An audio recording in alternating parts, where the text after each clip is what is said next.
صح أنا عمري بس 6 سنين، بس أنا حابة أعرف وأتعلم إيش، بسأل ماما وبابا إيش الفرق بيني وبين اليهود. כאילו פתאום הילדה שלי גדלה.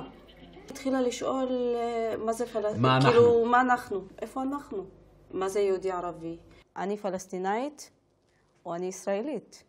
אז איך את מגיבה כשהיא באה אלייך עם השאלות על הזהות שלה? תלכי לאבא. כאילו יש דברים שאתה לא יכול להסביר לה. כאילו לא, באמת אני לא יודעת איך.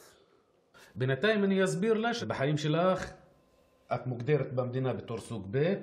כבר עכשיו להגיד לה את זה? כי עד עכשיו היא מוגדרת סוג ב'. לילדה בת 7 להגיד את זה? מה זה ילדה בת 7? הילדה היא יצאה מבטן של אמא שלה עם חותמת סוג ב'.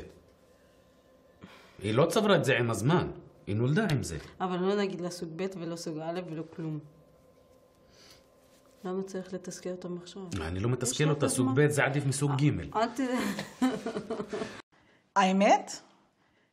אני גרה בארץ ישראל, אני משלמת מיסים למדינת ישראל, הבעל שלי התגייס לצבא ומשרת במילואים עד היום, אני עשיתי שירות לאומי, אני עושה את אותו דבר כמו כל עם ישראל.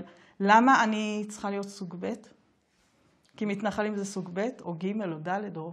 מה הופך את המתנחלים לסוג ב'? אני לא יודעת, חוסר ידע, חוסר היכרות, חוסר חשיפה, שיימינג רע.